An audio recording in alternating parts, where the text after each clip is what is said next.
Miss হবে না আপনার পছন্দের টিভি শো। দেখুন জি5 অ্যাপে একদম ফ্রি। ঈশিতা দিদি যদি সত্যিই পাল্টে গিয়ে থাকে, আমার দিদির এই বাড়িতে আসাটা উচিত হবে না। একবার ডিএনএ টেস্টের জায়গাগুলো পরিষ্কার হোক, আমি স্যারকে বলবো একটা সিদ্ধান্ত নিয়ে জেঠুমনির সাথে কথা বলতে।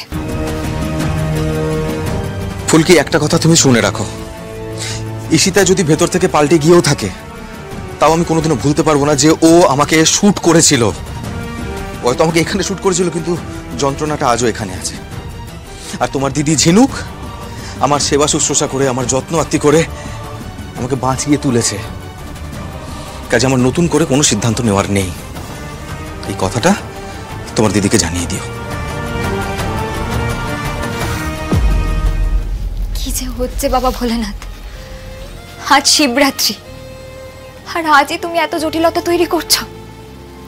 কি চাও কি তুমি? আর কত ঝামেলা বাড়াবে? অংশুদা একটা ছেলে ধরাকে ধরেছে। তার স্টেটমেন্ট থেকে বোঝা গেছে যে সেই মেজো জেঠির সেই হারিয়ে যাওয়া মেয়েটাকে চুরি করেছিল। হোয়াট? শুধু তাই নয় রে, যেদিনকে ওই মেয়েটাকে চুরি করেছিল আর সবিতা আন্টি যেদিনকে ফুলকিকে খুঁজে পেয়েছিল, এই দুটো দিন ম্যাচ করে গেছে।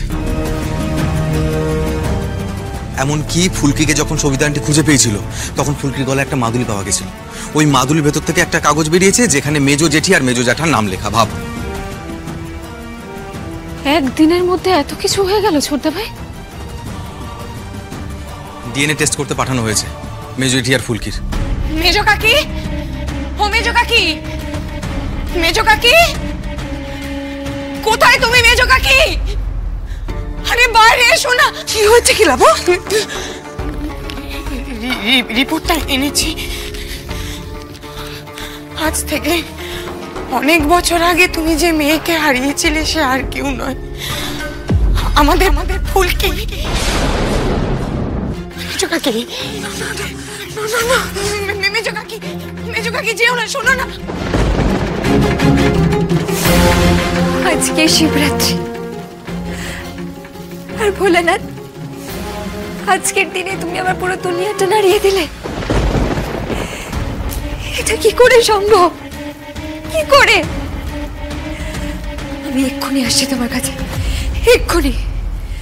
আজকে সব প্রশ্নের উত্তর তোমাকেই দিতে হবে, তোমাকেই দিতে হবে।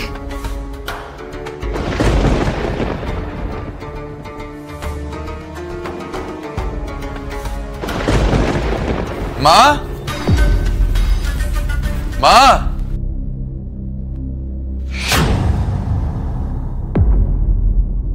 কি সদর দরজা খোলা কেন? হাট করে ঝড় উঠছে মনে হচ্ছে।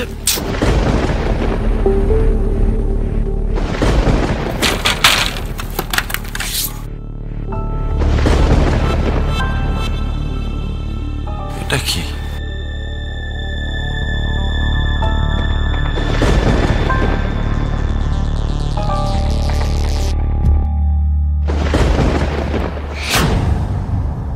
জি5 ডাউনলোড করুন আর সব এপিসোড দেখুন একদম ফ্রি।